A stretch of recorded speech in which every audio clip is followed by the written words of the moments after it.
Bienvenidos de nuevo a Acción Positiva. Obviamente un tema muy sensitivo porque lo que pase en esta reserva natural va a afectar a Guatemala, va a afectar al mundo. Por otro lado, doctor, pues Magalí, definitivamente pues este tema ha sido muy discutido en los medios, han habido diferentes planteamientos. Uno de los planteamientos tiene que ver obviamente con el aspecto económico, bajo el hecho de que produce un ingreso para Guatemala la explotación. Ahora, obviamente, habrá que medir si esos ingresos son los que deberían de ser, si compensan los daños que se producen al ambiente y, pues, obviamente, ¿y qué pasa si no existieran? Pero yo quisiera entrar un poco más en el tema directamente. Los daños que pudieran producirse a partir de una explotación petrolera que no estuviera siguiendo todos los pasos que debe de seguir, doctor. Bueno, lo que hemos visto en muchos países, ¿no?, es que, digamos, a veces hay estudios de impacto ambiental que deberían ser una garantía para este tipo de explotaciones, ¿no? Pero muchas veces los estudios de impacto ambiental son más un requisito a hacer, ¿no?, que no tiene después una continuidad de evaluación de los impactos o que tiene una visión, digamos, muy restrictiva, ¿no? Lo interesante, digamos, del estudio que hicimos en el caso de la Amazonía tiene que ver con tratar de visibilizar impactos que muchas veces son más invisibles, ¿no? Cuál ha sido el costo de la pérdida de territorio, de la contaminación del agua o de la contaminación de la tierra, del desplazamiento de la población, de los impactos en las comunidades indígenas en términos de su cohesión o su cultura, cuáles han sido los impactos en la salud y los costos en términos de tratamiento, atención o pérdida de vidas como consecuencia o discapacidad como consecuencia de todos esos factores. Entonces, el problema es que muchos de estos elementos no se consideran en las evaluaciones de impacto o no se consideran en las evaluaciones de las consecuencias, ¿no?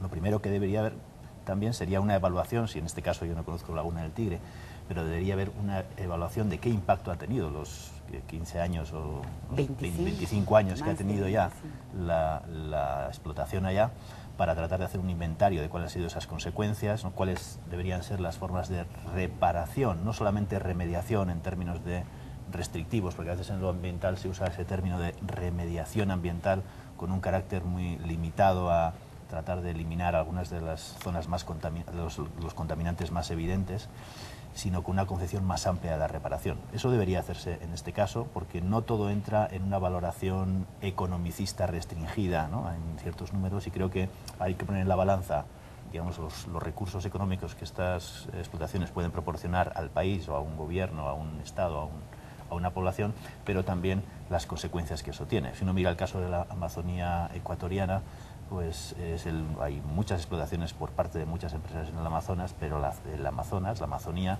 es la zona con peores indicadores de desarrollo humano del país, ¿no? Lo cual tiene que ver con que no hay una relación entre, digamos, la fuente de ingresos tan alta con una situación de marginación, exclusión, etcétera, que se sigue dando en esa misma zona.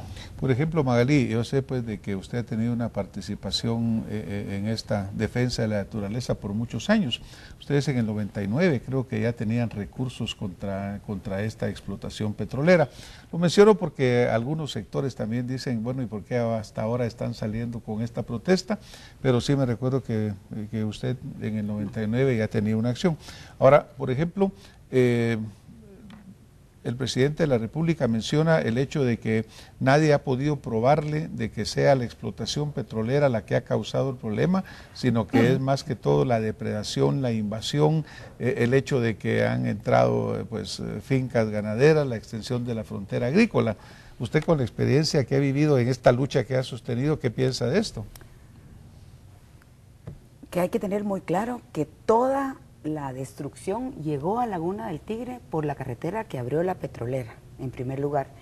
Hay un estudio de la Universidad Rafael Landívar, del Yarna, que se puede bajar, en donde ellos dicen el 90% de toda la destrucción ocurre a las orillas de las carreteras. Basic tenía un arreglo con el CONAP de no dejar entrar gente al parque, porque ya estaba el parque. A Laguna del Tigre la bordea el río San Pedro, que no se puede cruzar a nado, no se puede cruzar en Cayuco, había que usar el ferry de la petrolera. Y la petrolera permitió la entrada de muchas comunidades porque desde ese momento ellos sabían que íbamos a llegar a este punto, ellos tenían una estrategia. Si la Laguna del Tigre empieza a perder su condición de área protegida, ¿por qué no decir lo que estamos diciendo hoy? Miren, esa área está devastada, saquemos el petróleo y el dinero que saquemos del petróleo se los vamos a dar a los ambientalistas para que cuiden las otras áreas. Esa es parte de la propuesta. Ahora, no podemos dejarnos engañar, Laguna del Tigre no está destruida. Laguna del Tigre tiene afectación en ecosistemas en un 25-30%. El otro 70% está bien.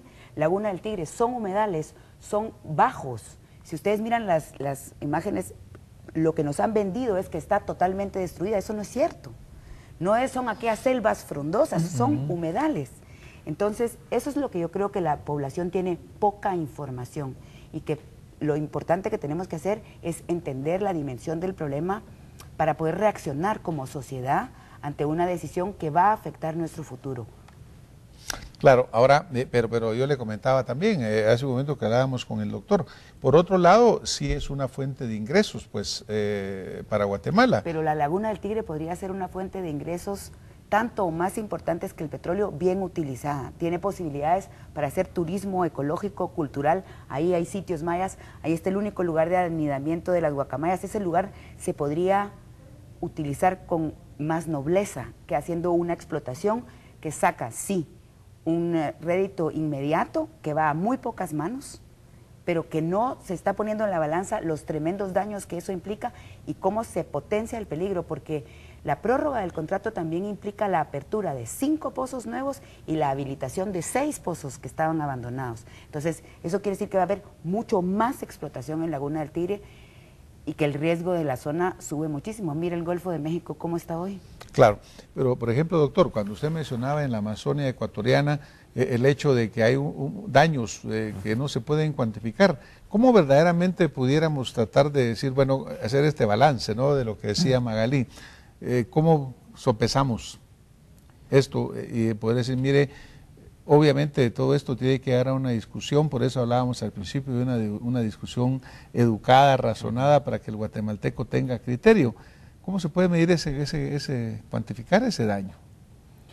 Bueno, yo creo que la primera cosa que hay que hacer, uno, es tener equipos independientes que puedan hacer ese tipo de evaluaciones, ¿no? Porque en el manejo de todas estas problemáticas hay muchos intereses económicos, ¿no?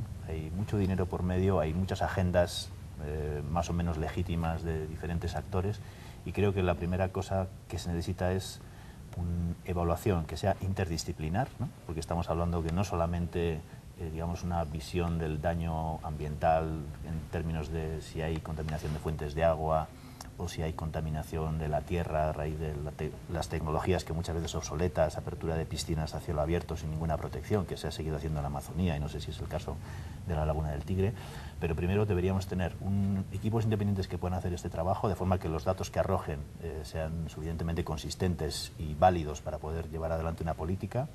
Deberíamos tener equipos que tengan diferentes visiones, ¿no? Ahí se necesita una visión desde de los ingenieros y los químicos, pero también de la visión de los ecólogos y de los biólogos, pero también la visión de quien tiene el énfasis en lo psicosocial, que llamamos las consecuencias individuales o colectivas en la salud de las comunidades, para poder tener una evaluación con la cual se puedan tomar decisiones, ¿no? El problema de muchos de estos casos es que se toman decisiones muy graves sin tener la evaluación. Vamos a tener que ir a un corte.